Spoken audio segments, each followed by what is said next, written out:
Line up that cable directly to your shoulder.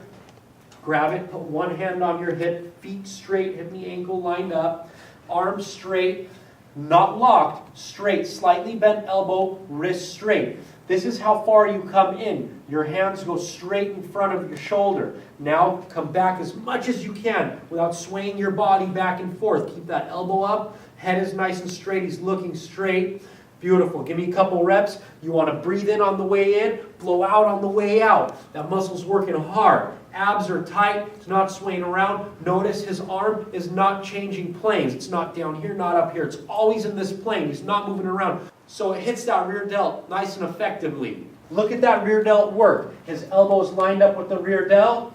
Face is straight. Hand is on his hip. Come out nice and strong and hit that rear delt.